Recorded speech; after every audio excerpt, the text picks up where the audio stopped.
आज हम डिस्कस करेंगे चैप्टर 2 बहुपद। हमने पिछले वीडियो में बहुपद का 2 एग्जाम्पल डिस्कस कर चुके हैं। अगर आप वह वीडियो नहीं देखे हैं तो पहले आप वह वीडियो देख लें, आपका पूरा कॉन्सेप्ट क्लियर हो जाएगा। उसके बाद अगर आप यह वीडियो देखेंगे तो आपको समझने में कोई दिक्कत नहीं होगा। चलिए हम एग्जाम्पल नंबर 3 स्टार्ट करते हैं। एग्जाम्पल नंबर 3 दिया गया है 6x² - 3 - 7x। सबसे पहले हम क्या कर लेंगे, इसे हम अरेंज कर लेंगे। हम इसे लिख सकते हैं 6x² - 7x - 3। हम सबसे पहले क्या करेंगे, इस बीच वाले को ब्रेक करेंगे। तो ब्रेक करने के लिए सबसे पहले हम क्या करते थे, यहाँ जो टर्म है और यहाँ जो टर्म है इसको मल्टीप्लाई कर देंगे। तो हम जब 6 × 3 को मल्टीप्लाई करते हैं हमें 18 मिलता है। 18 का हम क्या करेंगे, एलसीएम ले लेंगे। 2 से 9 आ जाएगा, फिर 3 से 3 आ जाएगा, यानी मेरे पास 2 × 3 × 3 है। हमें इस तीनों टर्म को यूज करके हमें -7 बनाना है। तो हम कैसे लिख सकते हैं, अगर हम इसको और इसको मल्टीप्लाई कर दें यानी 3 × 3 9 हो जाएगा, और -9 में से अगर हम +2 कर दें तो हमें -7 मिल जाएगा, जो यहाँ पर हमें मिल गया।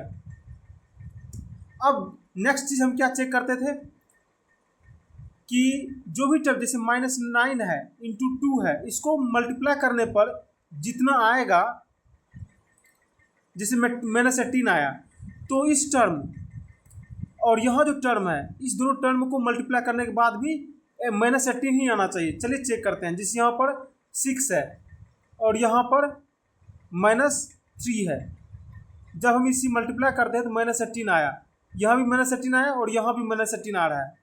तो यानी हम इसे लिख सकते हैं -7x को -9x + 2x, जो हम यहाँ पर निकाले थे पहले। अब हम जब इसे इस तरह से लिख लेंगे, हम तब क्या करेंगे, इसको फिर से हम अरेंज करते हैं। 6x² + 2x - 9x - 3x। जब हम इस दोनों में देखते हैं तो 2x कॉमन आता है। 2x जब कॉमन लेंगे, यहाँ मेरा पास 3x बचेगा और यहाँ 1 बचेगा माइनस। यहाँ जब 3 हम कॉमन लेंगे तो यहाँ 3x बचेगा और यहाँ पर +1 बचेगा।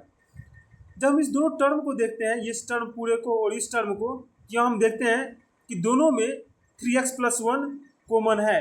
तो हम क्या करेंगे, 3x + 1 को बाहर निकाल लेंगे।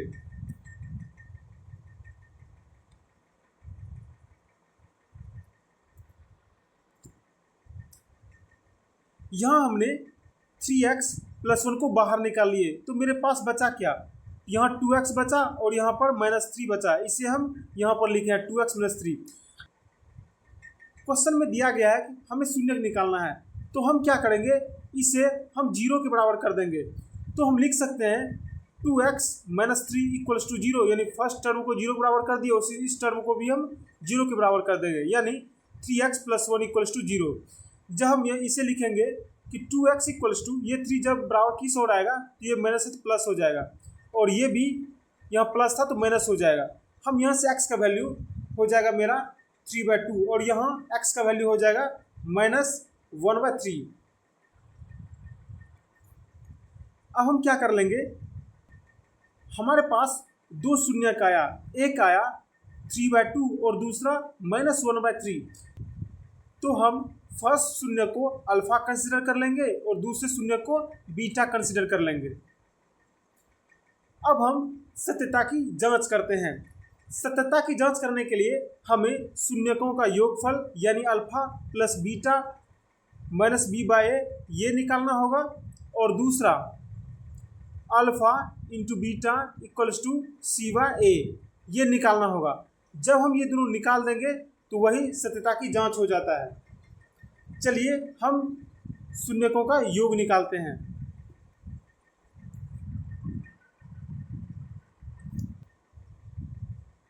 जब हम शून्यकों का योग निकालने के लिए जाएंगे अल्फा + बीटा, तो यहाँ पर आएगा -b/a।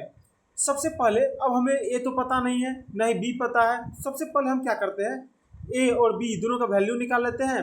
इसके बाद शून्यकों का योग निकालेंगे। ए और बी का वैल्यू निकालने के लिए सबसे पहले दिए गए बहुपद का हम जनरल इक्वेशन लिखते हैं। इसका जनरल इक्वेशन होता है A X square plus B X plus सी।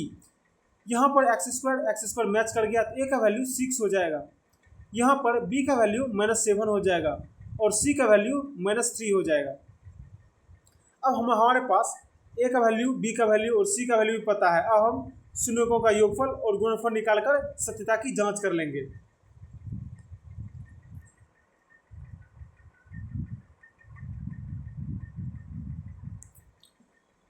अब मेरे पास, अब देखते हैं मेरे पास क्या क्या वैल्यू है। अल्फा का वैल्यू मुझे पता था कि 3/2 आया था मेरा। बीटा का वैल्यू -1/3 था। ए का वैल्यू 6 था और बी का वैल्यू -7 आया था। इतना मेरे पास था। हम इस सारे वैल्यू को इस फॉर्मूला में बैठा देंगे, जिससे शून्यकों का योग है alpha plus beta equals to -b/a। Alpha का वैल्यू 3/2 हो गया, बीटा का वैल्यू -1/3 हो गया और ये माइनस टू माइनस है, और बी का वैल्यू हमें निकला है -7 और ए का वैल्यू 6 है। तो जब हम इसे लिख सकते हैं, 3/2 plus minus minus 1/3 equals to minus minus plus और 7/6 हो गया। जब हम इसका एलसीएम 6 लेंगे तो यहाँ लिख सकते हैं 9 - 2 इक्वल्स टू 7/6।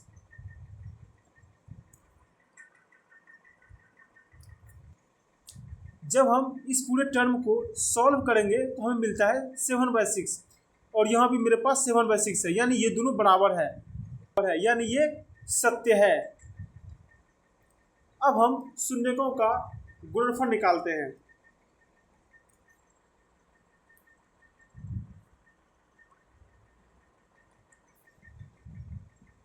पहले हम वो सारे टर्म को लिख लेंगे जो हमने पहले कैलकुलेट कर चुके हैं। अल्फा का वैल्यू हमारे पास 3/2 था, बीटा का वैल्यू -1/3 था, सी का वैल्यू मेरे पास -3 था और ए का वैल्यू 6 था। इस सारे टर्म को हम इस फॉर्मूला में बैठा देंगे। शून्यकों का गुणनफल होता है alpha into beta equals to c/a।